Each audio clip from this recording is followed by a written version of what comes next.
parce que ça, il y a un zoom aussi. Il y a un zoom. C'est-à-dire qu'il y a des transmissions. Je ne sais pas si on fait en direct, en live. Oui. Est-ce que c'est un live? Oui.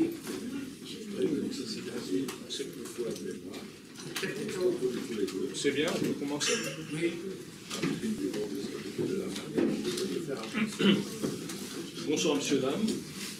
Au nom de l'association CRI International Espoir et Dignité et en association avec la librairie L'Olivier et l'Institut du Monde Arabe, nous avons le plaisir de présenter ce soir M.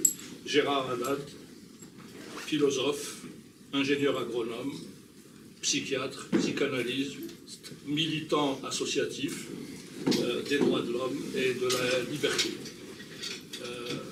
Gérard Haddad est l'auteur de nombreux ouvrages consacrés à la fois à la philosophie, à la religion et au conflit qui a lieu actuellement en Asie occidentale, qui oppose le colonialisme sioniste au peuple palestinien. Monsieur Haddad est un homme au franc-parler parfois surprenant pour ceux qui ne le connaissent pas, mais sa pensée libre et un peu sauvage change très favorablement, très positivement des discours convenus.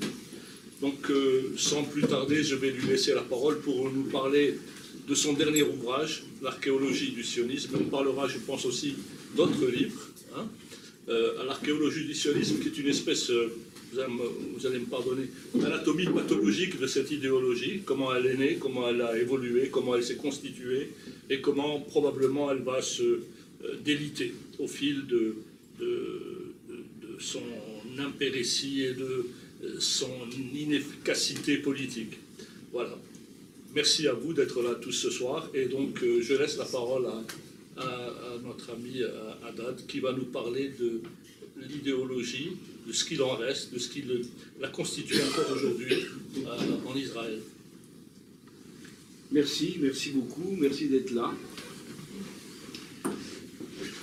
D'abord, ce soir, je vais vous présenter non pas un, mais deux livres qui se tiennent. Alors, qu'est-ce qui s'est passé? C'était à peu près au mois de février de l'année dernière.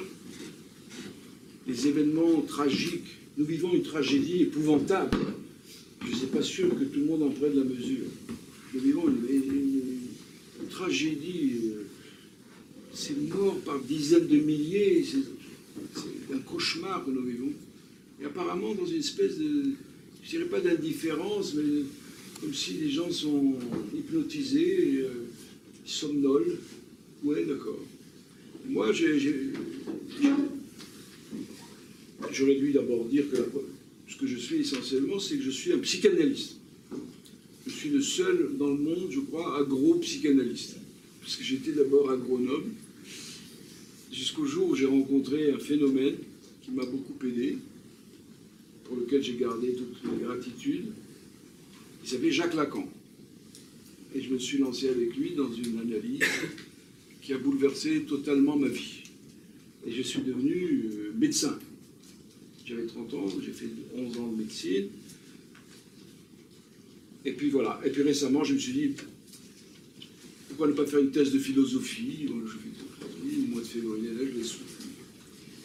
Alors moi, je suis d'abord psychanalyste. C'est ça qui a été l'élément essentiel de ma vie.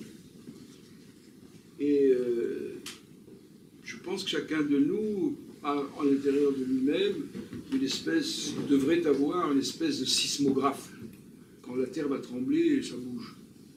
Et bien, au mois de février l'année dernière, je me suis dit,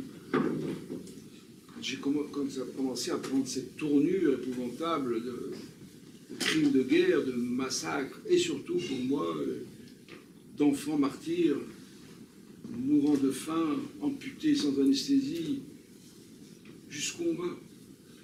Je ne suis pas un militant politique. J'étais autrefois, mais bon, avec l'âge, on se calme, puis on n'a plus l'énergie. J'écris. J'ai une vie comme ça depuis mon enfance, depuis l'âge de 15 ans. L'écriture est une des activités dont je ne me suis jamais lassé, parce qu'elle était curieux. Je me suis souvent lassé de beaucoup de choses. Devant la tragédie du peuple palestinien, subissant cette horreur de la part de gens avec lesquels j'ai quand même quelques attaches d'origine ethnique, puisque je suis juif, et j'ai beaucoup de... Le judaïsme, pour moi, c'est pas rien, ça compte, c'est important.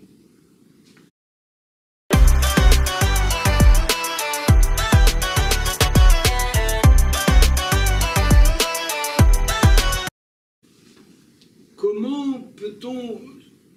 Que faire dans cette situation? Que voulez-vous que je fasse, moi? Eh bien, d'écrire un livre. Et c'était au mois de février que l'idée a jailli. La plupart de mes livres naissent d'un jaillissement involontaire. Et je l'accueille. C'est pas moi qui écris les livres, souvent c'est les livres qui m'écrivent, au fond. C'est ce qu'on appelle l'inspiration. Et j'ai eu cette idée un soir, et l'idée est venue tout entière de cette histoire que j'ai appelée d'emblée archéologie du sionisme. C'est quoi ça, le sionisme? Il faut qu'on précise les mots. Parce qu'on met dans ce mot des tas de choses qui n'ont rien à voir, qui sont différentes.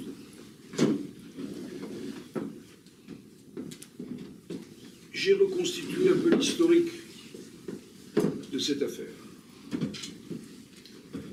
Autrefois, il y avait dans la tradition juive les vieux rabbins ou des gens comme ça, même des gens éminents, à la fin de leur vie, allaient mourir à Jérusalem. C'était le cas de Yehuda Halevi, par exemple, l'auteur de Koussari, et puis d'autres. Mais c'était pas... Alors, on nous dit c'est du sionisme. Non, c'est pas du sionisme. Le mot sionisme n'existait pas d'abord. Il a été créé en 1892 par un journaliste qui s'appelait Birnbaum. Et Herzl va le reprendre. Donc, je voudrais qu'on cantonne le mot sionisme à cette idéologie qui est née, qui a été créée par cet individu qui s'appelle Théodore Herzl, mais accompagné d'un autre qui s'appelle Max Nordau, un drôle de gus, je trouve.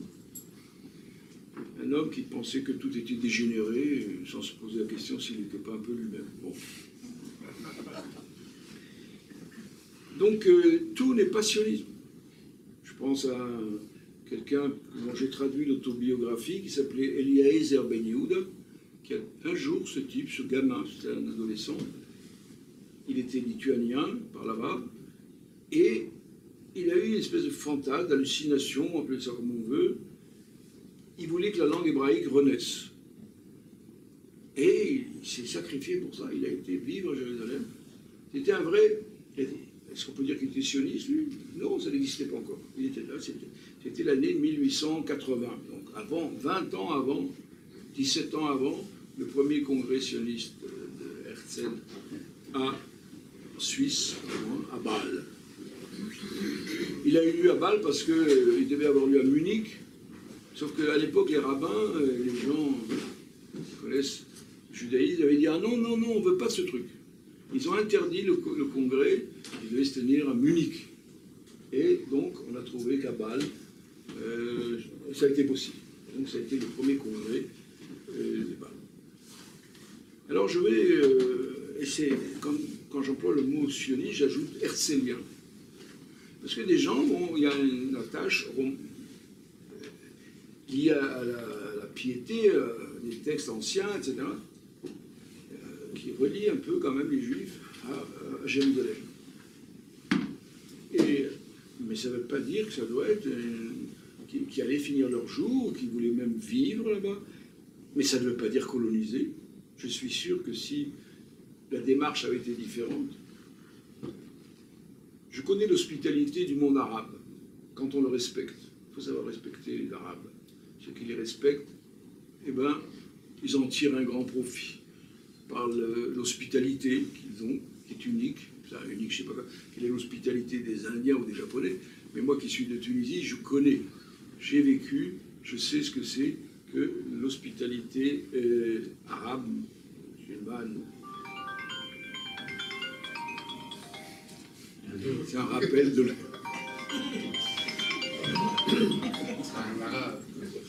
Moi, je vais me mettre en avion.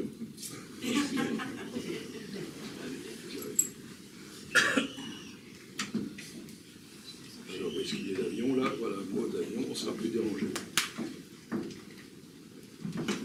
je suis sûr que...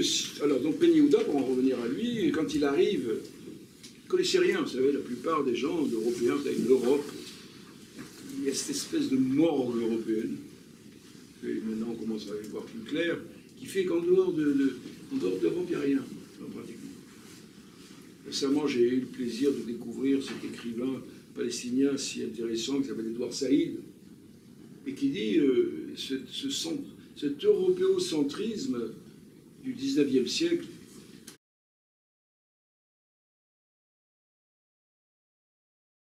est quelque chose d'assez extraordinaire. Et il signale la lecture d'un auteur, Joseph Conrad, qui est un des premiers écrivains qui s'est intéressé que le monde n'est pas simplement la petite Europe, n'est-ce pas, éventuellement son annexe américaine.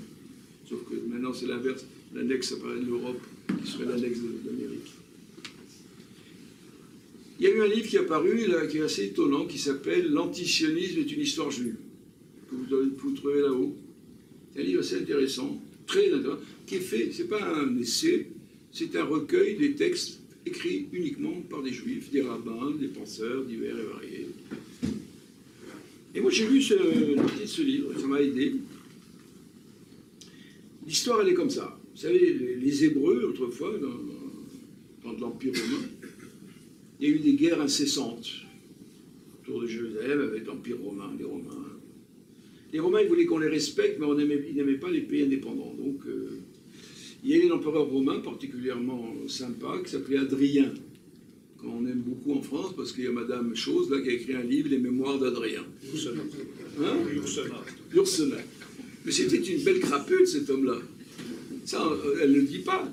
Elle, par exemple, je prends une phrase de son livre, Adrien dit « Ces gens-là, on ne peut pas les vaincre, on ne peut que les exterminer. » C'est l'inventeur des génocides. Et c'est un point commun avec les Palestiniens, je dirais. Les Palestiniens, on ne peut pas les vaincre. On ne peut que les exterminer. C'est de l'Adrien à l'époque moderne. Donc, dans ce livre, on raconte l'histoire comment, bon, après ces guerres incessantes avec les Romains, etc., la nouvelle génération des sages rabbiniques était devenue... Qu'est-ce que c'est que c'est quoi ça? Ils ont voulu faire une espèce d'accord avec les Romains. Laissez-nous faire notre foi, et puis vous, bon, rendons à César ce qui est à César, et à Dieu ce qui est à Dieu. C'est un pharisien qui a dit ça. Il s'appelait Jésus-Christ. Et ça, j'aime bien taquiner mes amis chrétiens quand je leur dis que Jésus était un pharisien. Mais ça, je le démontre. D'ailleurs, ses meilleurs amis étaient pharisiens. Joseph d'Arimathie et quelques autres. Lui-même, sa doctrine est très proche de la doctrine des pharisiens. Bref, à cette époque-là, on a élaboré un truc, on a pris un texte magnifique qui s'appelle le Cantique des Cantiques, dans lequel il y a un verset qui est répété 3 fois. Ce verset dit la chose suivante, je vous en supplie, c'est un texte merveilleux. On le lit tous les vendredis soirs dans les synagogues, ce qui est quand même bizarre, voir des petits-enfants qui disent « Tes seins sont comme des biches qui descendent de la montagne ». Mais comme ils ne savent pas ce qu'ils lisent sans comprendre. Bon. Et donc, dans ce Cantique des Cantiques, qui est un des plus beaux poèmes qui existent, et qui a inspiré tant de monde, en particulier toute la mystique de Sainte Thérèse d'Avila, toute la mystique espagnole, il y a un verset répété 3 fois. C'est le seul répété 3 fois. Ce verset dit la chose suivante. Je vous en conjure, filles de Jérusalem, n'éveillez pas l'amour avant qu'il ne le veuille. Ça pourrait servir aussi dans notre vie privée. Hein, aussi, enfin, pas pour les jeunes, parce que moi... N'éveillez pas l'amour avant qu'il ne le veuille. Et les rabbins de l'époque ont dit, c'est pas, il faut comprendre ce verset, c'est pas du tout l'histoire. L'amour, c'est quoi? C'est la reconstitution d'une entité politique juive en Palestine. N'éveillez pas l'amour avant qu'il ne le veuille. Et comme c'est répété 3 fois, ils ont dit la première fois, ils ont interprété ça par une phrase, L'ona ale la homma, nous ne monterons plus à la muraille. C'est quoi dire? Ce qui veut dire, dans ce joli style d'autrefois, monter à la muraille, c'est faire la guerre. Nous ne ferons plus la guerre. Si jamais il se constitue un foyer juif, une unité juive, elle devra devra être faite pas par la guerre, elle devra être faite par la coordination, par l'intervention. Alors, ceux qui détestent ces gens-là disent ouais, c'est des tarés,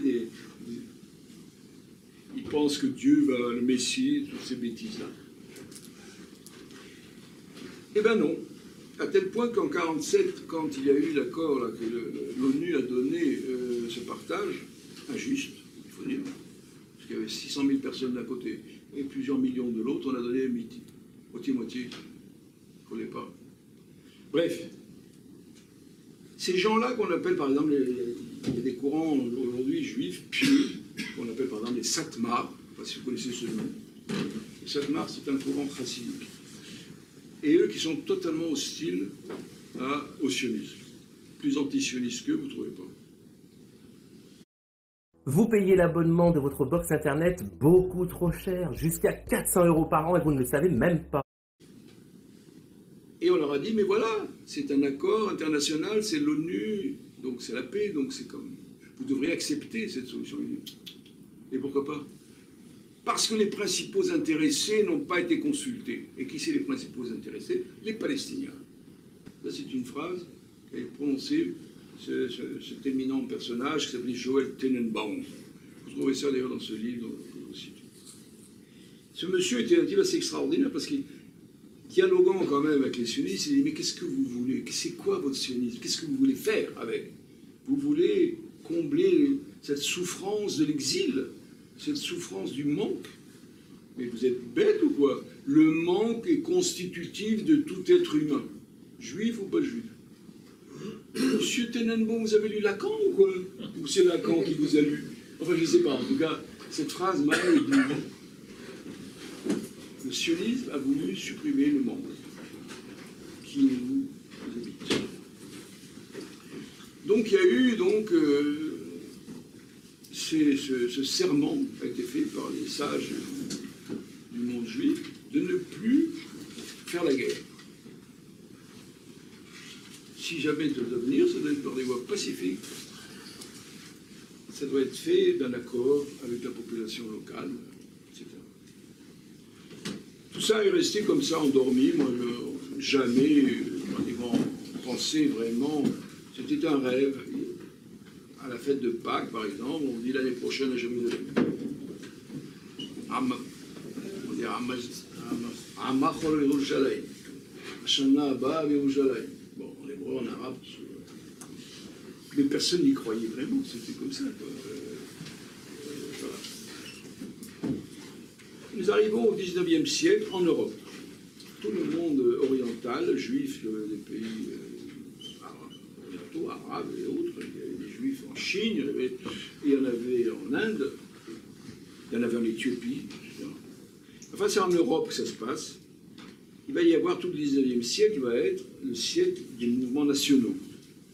Ceci à partir de la Révolution française et des guerres napoléoniennes. La Révolution française est un événement d'une importance considérable qui a bouleversé le monde jusqu'à présent. Comme j'ai vécu en France, moi, je n'ai pas fait attention à ça. Il a fallu que j'aille en Nice. Je rencontre ce personnage assez étonnant dont je vous parlerai. Il s'appelait Yeshayahu Leibowitz, qui a dit « Ah, la Révolution française, ça c'est l'événement, quoi ». Il y avait deux événements pour lui. La Révolution française, j'ose pas vous dire l'autre, c'est le féminisme. Il disait c'est la plus grande révolution qui ait jamais existé. Ce vieux rabbin là, le féminisme est la plus grande révolution qui ait jamais existé, et elle s'est faite sans verser une goutte de sang. C'est vrai ça. Les femmes ont obtenu le droit de vote, petit à petit l'égalité, etc., sans verser une goutte de sang. La lutte des femmes féminines, moi je suis un féministe, enfin, j'ai un fait pour ces auteurs, je pense à Carol Gilligan, je pense à Judith Butler, etc. Ce sont des gens remarquables qui nous apprennent tant de choses dont nous avons besoin. Donc, 19e siècle, c'est la période du mouvement national. Et il va y avoir, dans le monde juif, aussi des petits noyaux d'idées d'un mouvement national juif. C'est pas du sionisme. Le premier auteur qui a écrit des choses là-dessus. Curieux, il s'appelait Moses S. Vous ne connaissez pas Moses S? Il y a quelqu'un qui l'a bien connu, il s'appelait Karl Marx. C'était son meilleur ami. Moses S était l'ami intime de Marx, et il avait pour Marx une admiration sans limite. Et puis c'est lui il y avait un jeune homme qui s'appelait Engels, je ne sais pas si ça vous dit quelque chose, et il l'a converti au communisme. Et ce Moses S, donc, ils vont créer avec Marx, ils vont créer la première internationale. Et puis il va y avoir des événements peu agréables, en particulier 2 événements qui vont le bouleverser. Un qui s'appelle l'affaire Mortara. Peut-être ça vous dit quelque chose, parce qu'il y a eu un très joli film qui est passé il y a quelques mois, ou il y a 1 an ou 2, de Bertuccelli, je crois, je sais pas qui. Bellocchio. Pardon? Bellocchio. C'est pas Bellocchio, non. Oh non, Bertuccelli. Comment? Bertuccelli. C'est Marco Bellocchio. C'est sûr. Marco, en tout cas, le film sur l'affaire Mortara est un très beau film. Une histoire invraisemblable, les ravages que pouvait faire l'Inquisition au XIXe siècle. On n'est pas dans les... Donc c'est un petit gosse qui avait 4, 5, 6 ans, je sais pas, 5 ans, et dans une famille juive de Bologne, qui était à l'époque appartenait aux États du pape. La femme de ménage, qui était aussi l'espèce de nounou, elle va se promener avec le gosse, elle l'amène à l'église, et poum, elle lui gère de l'eau bénite sur la tête, donc elle le baptise. Le gosse n'a pas demandé son avis, il a demandé l'avis à personne. Et l'église va dire, nous avons marqué dans le registre, hein, le petit Mortara, il s'est converti. Ouais, c'est un gamin, la mère déchirée, mais quoi, mais c'est... Donc il va y avoir un grand mouvement dans toute l'Europe pour défendre le Mortara, dont ce Moses XVI, en particulier, mais il y en a eu d'autres. Ces gens-là se sont dit, mais qu'est-ce que c'est que ce monde chrétien dans lequel nous vivons, qui nous pique nos gosses malgré nous? Donc, il va écrire un livre qui s'appelle, un titre qu'il n'aimait pas, qui s'appelle Rome et Jérusalem.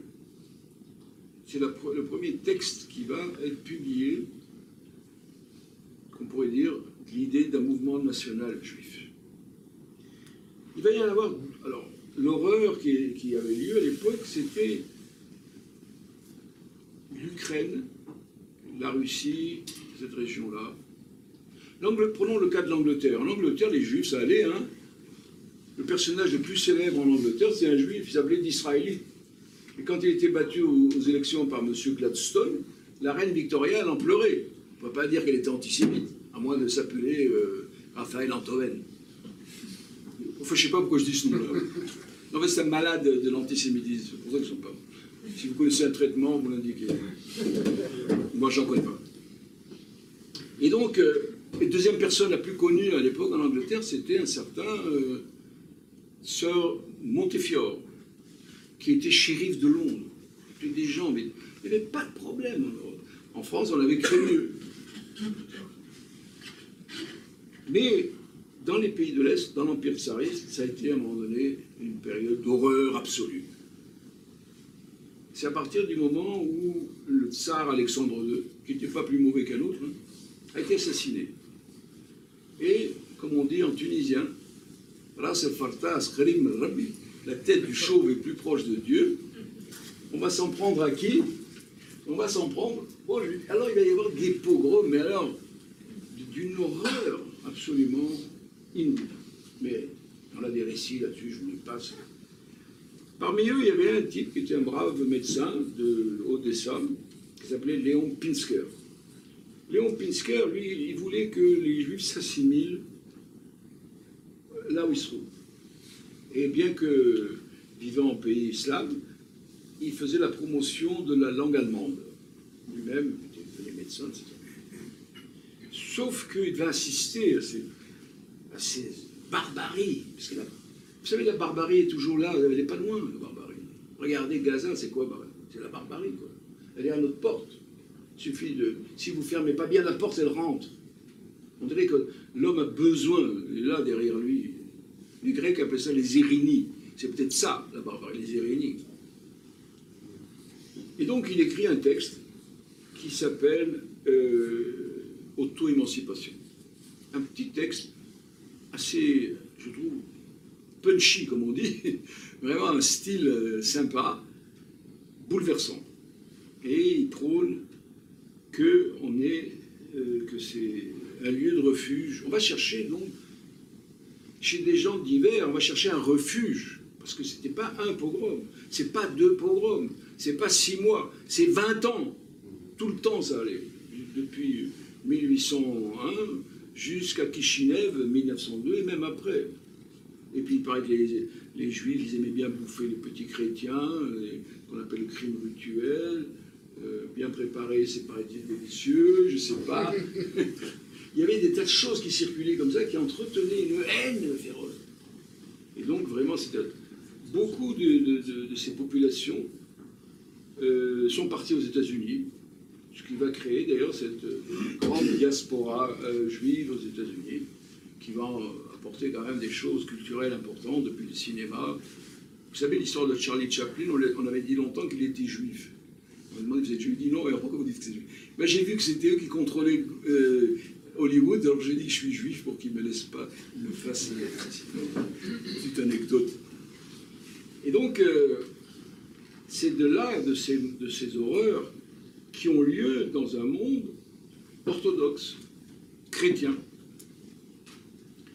Vous avez eu plusieurs tentatives. Il y avait par exemple la tentative qu'on appelait une idéologie qui s'appelait le Bund. Le Bund, c'est un mouvement socialiste. Alors les idées de Marx et du socialisme étaient très prégnantes dans tout ça. Les gens du Bund, ils ont dit, ils se sont constitués avec des équipes d'autodéfense, mais nous sommes polonais, nous sommes lituaniens, nous sommes russes. Nous voulons lutter aux côtés de la classe ouvrière de notre pays pour établir un régime équitable, humain, etc. C'est parmi eux que vont se recruter une bonne partie, d'ailleurs, des cadres du parti bolchevique, ou menchevique. Toute cette grande histoire qui va démarrer début du XIXe siècle avec un grand mouvement qui s'est appelé la Haskalah. Je suis fasciné par ce mouvement qui s'appelle la Haskalah. La Haskalah a été créée, lancée par un monsieur dont le nom sera célèbre, qui s'appelle Moses Mendelssohn. Moses Mendelssohn, il a eu en plus un petit-fils que j'adore, puisque c'est Félix Mendelssohn, un des musiciens les plus émouvants que je connaisse. Donc Moses Mendelssohn, il avait dit, il voulait que les Juifs, c'était un juif pratiquant, un pieux, mais il voulait que les Juifs s'ouvrent, qu'ils se mettent en harmonie avec la culture européenne. À l'exemple, disait-il, de ce grand maître espagnol qui s'appelait Maïmonide, qui, dans son guide des égarés, dit avant d'étudier tout ça, il faut que vous étudiez les mathématiques, la physique, la médecine, etc. Cet esprit maïmonidien d'ouverture à toute la civilisation, à toute la culture, à son époque surtout arabe, hein, puisqu'il vivait d'une part en Andalousie, puis après il va vivre au Caire.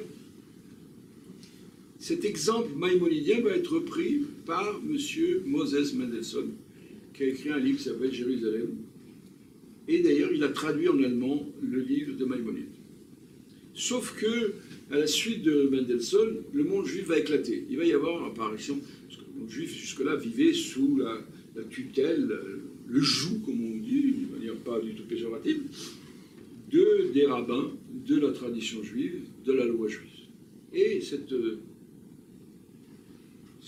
domination de la religion, unanime, tous les juifs étaient sous... On ne pouvait pas être autrement à l'époque, avant même. Tout ça va éclater et va donner lieu à cette extraordinaire efflorescence d'esprit qu'on appelle les maskilim, l'esprit de la Haskalah, qui vont conquérir un petit peu tous les trucs, que ce soit en musique, que ce soit... tous ces gens qu'on appelle Freud, tout ça, ce sont des enfants de la Haskalah. Mahler, toute cette grande culture de la Mitteleuropa et enfants de la Haskalah. Donc, il y a eu un type aussi qui s'appelait le baron Hirsch, qui vivait très bien, hein, il était baron, il était anobli 2 fois en plus, lui. Comment on peut être anobli 2 fois? Enfin, il a été anobli 2 fois. Une fois par le roi de Bavière, une fois par je ne sais pas qui, peu importe. Et lui, c'est un homme très très riche d'ailleurs, qui sa tombe Montmartre. Bouleversé par ce qu'il apprenait, il a décidé de sauver ses frères juifs. Et il va essayer de créer une colonie en Amérique, d'abord, puisqu'il y avait la conquête de l'Ouest à l'époque, hein, le Far West. Et puis comme ça ne marchait pas, il a eu l'idée de faire quelque chose en Argentine. Donc beaucoup des Juifs qui étaient massacrés dans cette Europe de l'Est s'enfuyaient et ils allaient vivre en Argentine. Et il y a d'ailleurs un très intéressant, très fort judaïsme argentin. Jusqu'à présent. Donc, là-dessus arrive un monsieur qui avait une belle barbe, qui jusque-là, ils s'en foutaient comme dans 40 des Juifs et du sionisme, et tout ça, toutes ces questions. Il était autrichien, il était hongrois d'ailleurs, mais il vivait à Vienne. Et qui s'appelle Theodor Herzl, qui était un journaliste. Et d'ailleurs, si vous lisez un très beau livre de Stefan Zweig, qui s'appelle L'Europe d'hier, vous avez dans ce livre un portrait de Herzl. Très élogieux. À l'époque, Herzl était secrétaire de rédaction de la grande revue autrichienne. Hein. Il accueille ce petit Stefan Zweig, il avait 18 ans, évidemment, et on n'a jamais vu ça dans l'édition parisienne aujourd'hui. Il prend son texte devant lui, il le lit avec son crayon à la main, etc. Et à la fin, il dit « C'est bon, je publie ». C'est quand même un type sympa, c'est pas, faut pas imaginer. Et puis voilà qu'on l'envoie à Paris. Alors là, les versions vont diverger. Il va y avoir l'affaire Dreyfus. Tous les gens vous raconteront à peu près, bon, peut-être qu'ils ont raison d'ailleurs, que l'affaire Dreyfus va bouleverser Herzl, et c'est là qu'il va avoir cette conversion, d'où va naître le sionisme. Est-ce que c'est vrai? Herzl avait une habitude, il avait un journal qui publiait. Le jour de la, comment on appelle ça, où on a dégradé Dreyfus, on a la date. Herzl, dans son journal, il ne dit rien. S'il avait été si bouleversé, il aurait aimé quelque chose, non? Donc il y a un doute là-dessus. Donc on ne sait pas ce qu'il lui a dit à ce Herzl. Et il va écrire un livre. Lisez-le. Je crois que tous les sionistes devraient lire ce livre. C'est ce qu'on appelle les fondateurs du sionisme. Parmi tous les mauvais livres que j'ai lus, c'est un des plus mauvais. Parce que c'est un livre dingue. Aucune des propositions qui est faite dans ce livre ne passera en action. Il voulait créer un État aristocratique, un peu à l'Angleterre, il voulait.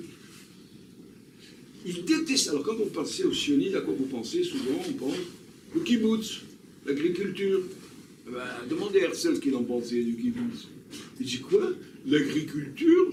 Mais on ne va pas régresser, hein?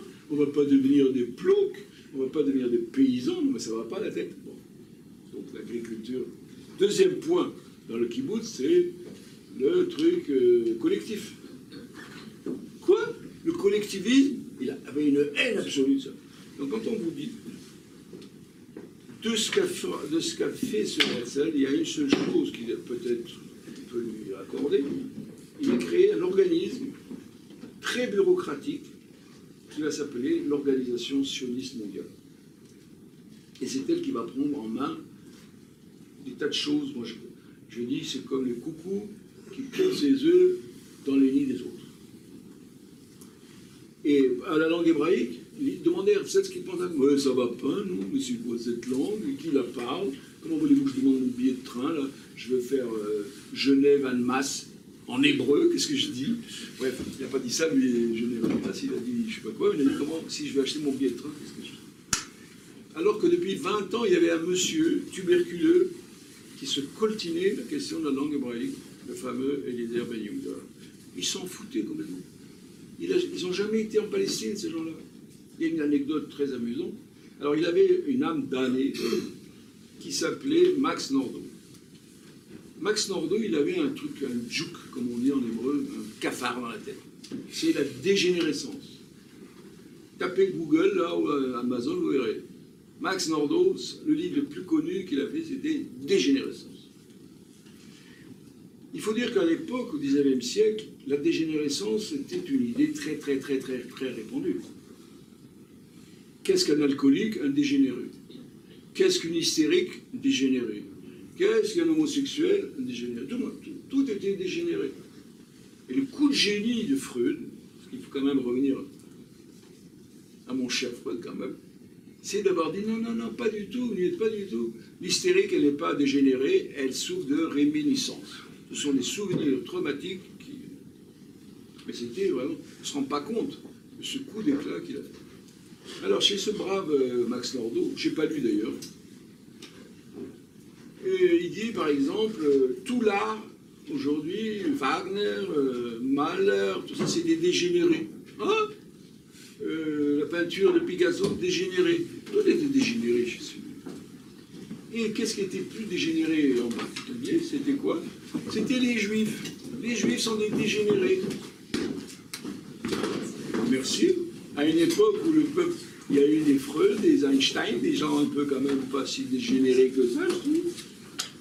Eh bien, monsieur Max Nordau, il pense que ça est dégénéré. Et le sionisme devait permettre la régénération de ces dégénérés. Monsieur Max Nordau était tranquillement installé à Paris. Pas les fréquenter, pas à Lorient. Il y a une belle anecdote en 1899, il dit à son ami Théodore, « C'est ce que j'ai appris. » « Qu'est-ce que tu as appris, Max? »« Il paraît qu'il y a des Arabes qui habitent en Palestine. » « Mon Dieu, tu es sûr de ça? » Il faut vous dire un peu les dingues que c'était. Herzl est mort très tôt après, il n'a pas vécu longtemps. Alors pourquoi? Alors on dit qu'il avait des maladies cardio-respiratoires. Je pense qu'il avait la syphilis, moi personnellement. Il y a des maladies très répandues à l'époque. Nietzsche, mort de la syphilis. Les gens qui mouraient de la syphilis, c'était des gens très bien. C'est pas une insulte de dire ça. Il est mort donc, il avait 44 ans. Il a épousé une femme et qui ça n'allait pas du tout. Le couple Herzl, c'est l'horreur. D'ailleurs, elle va finir très mal, puisque madame va finir à l'hôpital psychiatrique. Elle avait pas mal de pognon. Ça a été récupéré par lui, non pas pour se mettre dans la poche, hein, mais pour ses bouquins, pour publier ses trucs et tout ça, ses actions. Il a ruiné sa femme, qui le détestait complètement, bien sûr. Un mari pareil, on s'en passe. Et donc, quand il a été à Paris, elle restait à Vienne, avant d'aller à l'hôpital psychiatrique. Et il a eu 3 enfants qui ont vécu à Paris, en France. La première, alors quand il allait mourir, il a dit « Mes enfants, il faut les mettre à l'assistance publique. » Ouais. L'aîné, à Bordeaux, ça se passe. Mais c'était Bordeaux. L'aîné s'est adonné à la drogue. Et comme il faut avoir de l'argent pour la drogue, hein, vous voyez un peu le truc, le cercle vicieux. Elle avait un frère qui, entre-temps, s'était converti au christianisme et qui adorait sa sœur. Et puis donc, il apprend que lui était à Londres, il apprend que sa sœur était au commissariat, qu'elle était arrêtée, etc. Il apprend qu'elle est morte, d'overdose, je crois. Il prend un revolver, bang, il se tue. 3e enfant, une fille, elle a eu un destin, j'ose pas dire meilleur. Elle va être déportée dans un camp, mais ça c'est après, dans les années 40. Donc c'est déjà... Sauf que elle avait un fils qui avait été aux États-Unis, et quand il apprend la mort de ses parents dans le camp, il se suicide aussi. Donc, la descendance d'Herzl, il n'y a personne. Génocide. Alors je me dis, cet homme qui voulait sauver le peuple juif en entier, n'a même pas été fichu de sauver ses 3 gosses. Moi, j'ai un problème avec ça. Je pense que les hommes politiques, il faut quand même s'intéresser un peu à leur vie privée. Un président qui n'ose pas épouser la femme avec qui il a fait 5 gosses, je me méfie. Un président qui n'a pas osé qui s'est défié dans la paternité, je me méfie. La plupart des gens ne se méfient pas, d'où la situation aujourd'hui de la France. Passons, parenthèse fermée.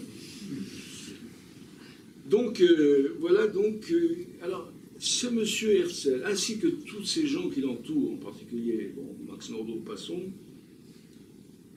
le successeur, ça va s'appeler Ussishkin, ils avaient une haine absolue de quoi? Devinez de quoi? Du judaïsme. Cette espèce de truc épouvantable, de superstition, de texte. Franchement, s'il avait un peu étudié un peu le Talmud, il verrait que le Talmud, c'est vachement intéressant. Moi, quand j'ai l'occasion, je ne la rate pas.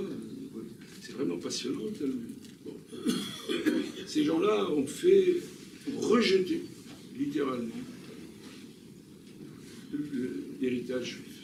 Contrairement à d'autres courants nationaux, comme celui de Moses Hess, ou celui même de Léon Blum, là il y aurait à redire. Le sionisme se crée sur le rejet. Je pense qu'il y a des gens qui parlent allemand ici. Je dirais la Verwerfung. Vous parlez l'allemand? La Verwerfung que mon cher Lacan a traduit par la forclusion. Le sionisme repose sur une forclusion du judaïsme. L'effet à distance de la forclusion, c'est la psychose. Nous la vivons aujourd'hui. Nous la vivons depuis un moment. Mais là, Gaza, c'est l'épanouissement total de cette folie. Moi, quand j'ai entendu les nouvelles venant de cette situation de Gaza, voir ces horreurs, ces femmes, ces petits-enfants, etc. J'ai dit, on est dans la folie. On est dans la folie que personne n'arrive à arrêter. On n'est pas ce vieux con de Biden qui ne s'est jamais privé d'envoyer quelques bombes de 2 tonnes. Sachant que Gaza est l'endroit où la densité de population est la plus forte. Vous jetez une bombe d'1 tonne là-dedans, vous tuez 50, 60 personnes. Il aurait pu s'arrêter, non, ce vieux-là?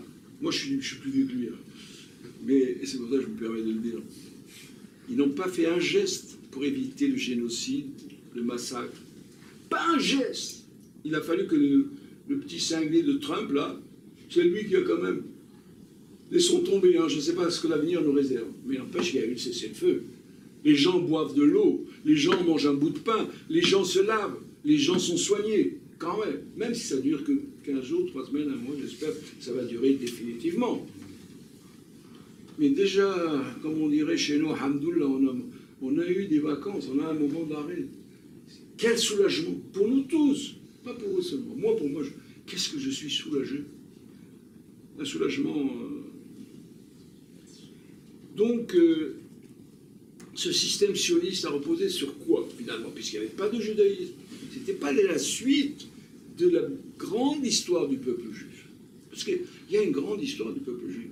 Comment ces gens-là ont pu survivre malgré les persécutions? Ils auraient pu aller à l'église, mettre un petit peu de flotte sur la tête, et ça y est, terminé le truc. Bien qu'en Espagne, même si vous mettez un peu d'eau sur la tête, la purezza del sangre peut vous poursuivre quelque temps. Mais bon, vous pouvez aller à la mosquée et dire la shahada, et ça y est, c'est fini. Quoi. Il y en a qui l'ont fait, beaucoup. Plus qu'on croit. Bon, bref. Donc, le sionisme s'est construit sur un vide. Alors, je vais vous dire, ce Haddad, là, il raconte n'importe quoi, bien sûr. Mais j'ai quand même des arguments, hein. J'ai comment on dit ça? Je suis sourcé.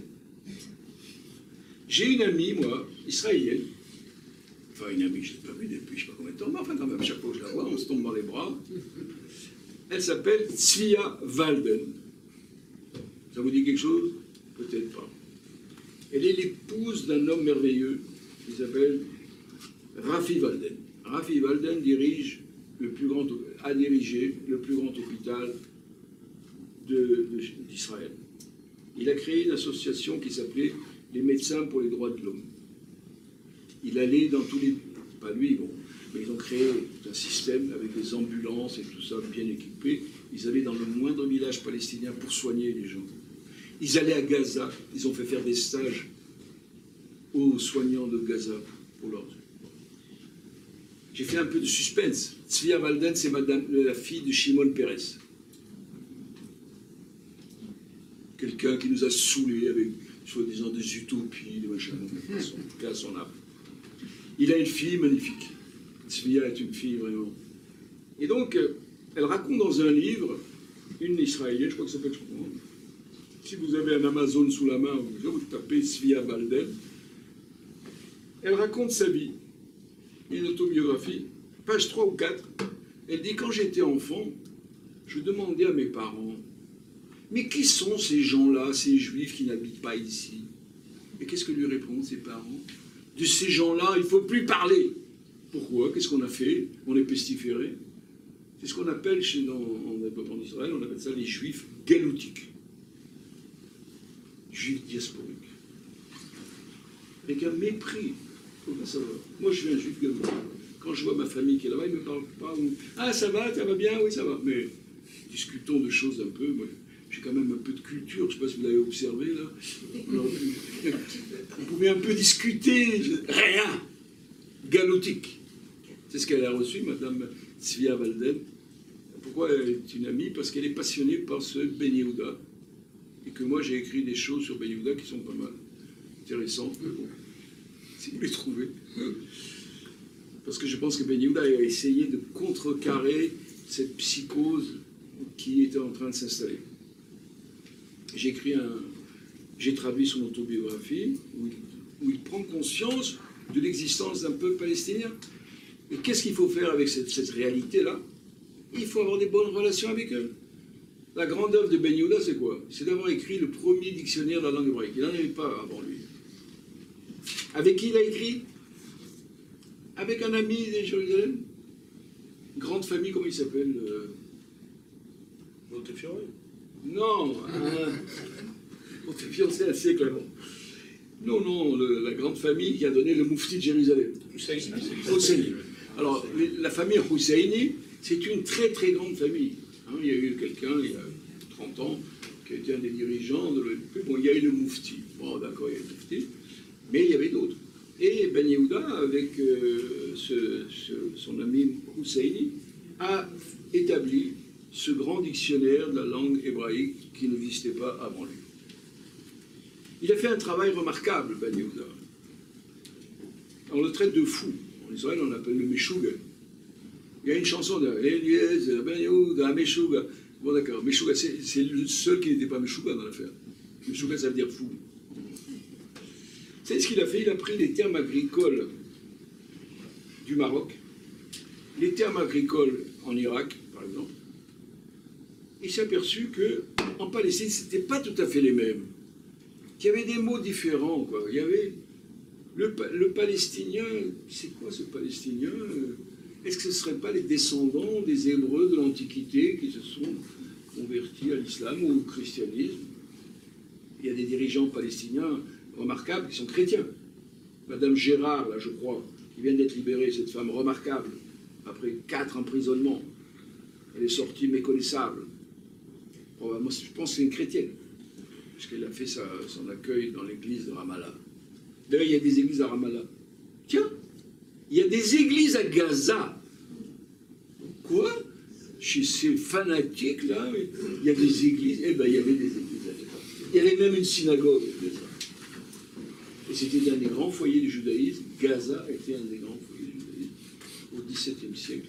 C'est de là qu'est parti le mouvement messianique de M. Sabtai Tzvi. Si je la raconte, cela je vous la raconte. Mais bon. Alors comment faire avec? Puisqu'ils avaient éliminé le judaïsme, qu'est-ce qui restait pour faire du sionisme? Ben, la maison, il faut la construire. On ne peut pas dire le nationalisme, bon d'accord, l'armée, la force. Une des figures de proue de mouvement sioniste, il faut que je vous dise que j'étais sioniste. Et un vrai, hein, je ne suis pas un sioniste du café de Flore. Vous voyez avec qui je parle, le monsieur qui se fait appeler par ses initiales. Encore un antisémite.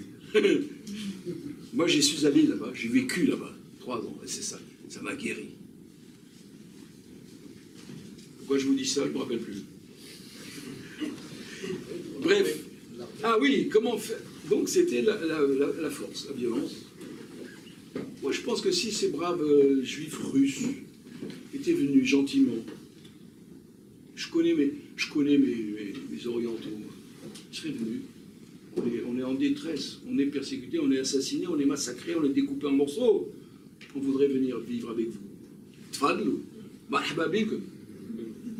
Non, ils sont arrivés en combattant.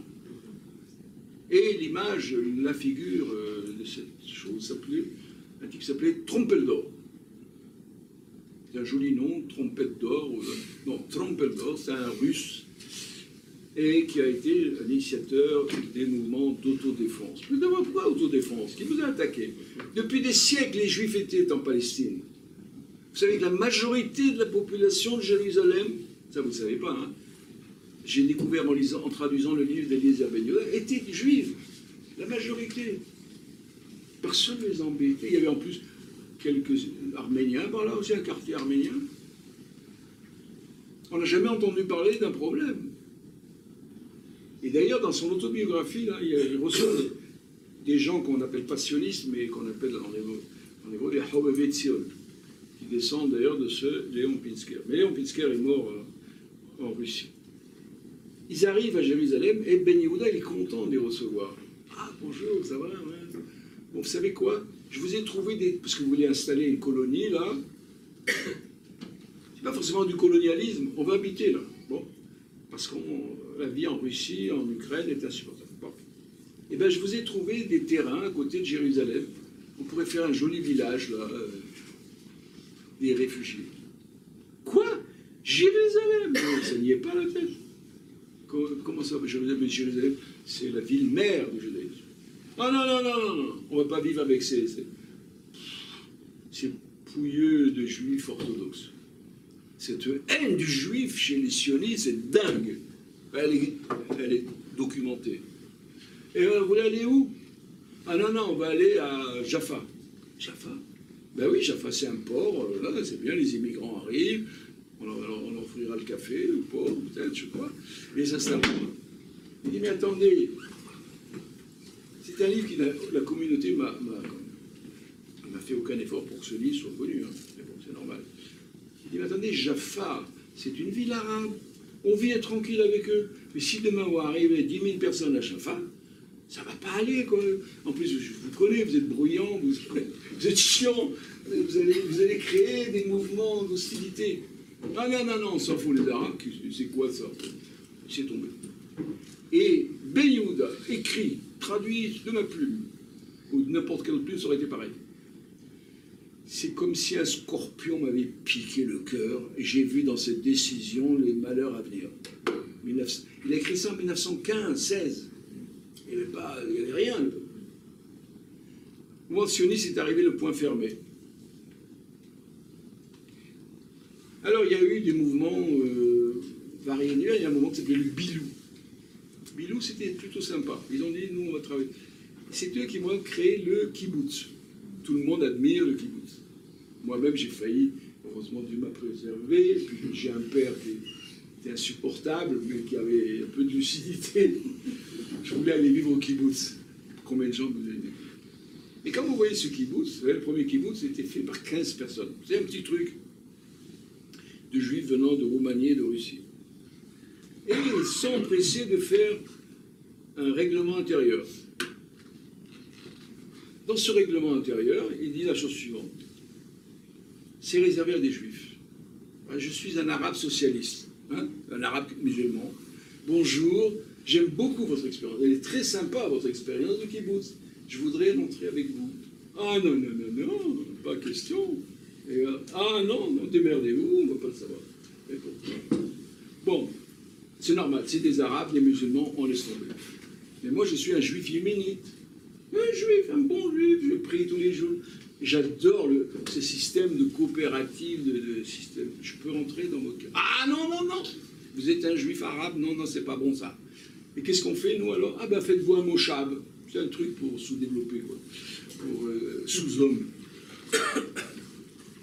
pouvez pas rentrer en kibbutz si on n'était pas.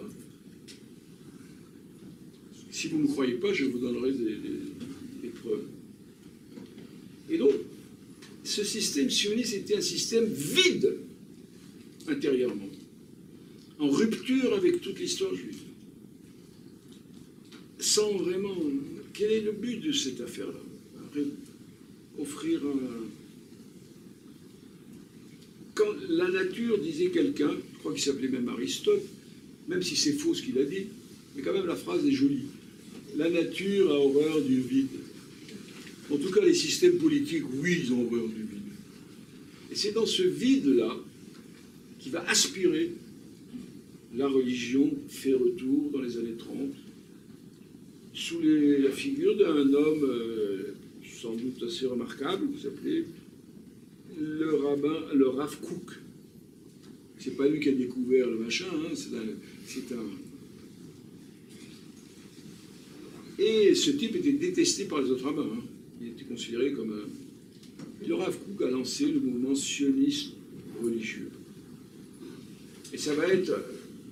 Au début, on ne prend pas ça au sérieux, mais à partir de la guerre de 67, son fils, un voyou, paraît-il, moi je ne connais pas, depuis tout ce monde, il a dit, voilà, c'est le Messie qui est à nos portes, il va falloir aller conquérir et créer les fameuses colonies en Cisjordanie.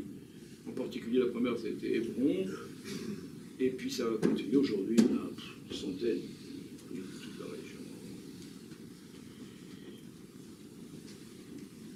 Voilà un peu le tableau, sauf que, il faut que j'ajoute quand même quelque chose.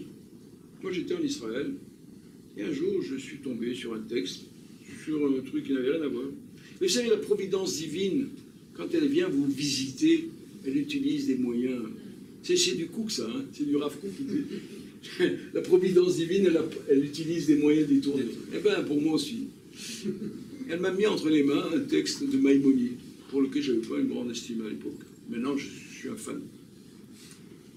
Et on me dit, il y a un homme qui est vraiment notre grand homme du maïmonidisme.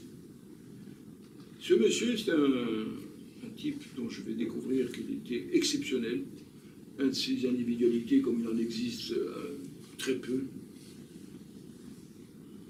Cet homme-là, en 67, quand il y a eu la guerre des 6 jours, que les armées israéliennes, en 6 jours, ont conquis la Cisjordanie, Jérusalem, et ça pleure, et le grand rabbin, il descend sur Jérusalem en sonnant du chauffard, et le Sinaï, et le Golan, et que sais-je, et tout. Merveille avec des merveilles, quoi.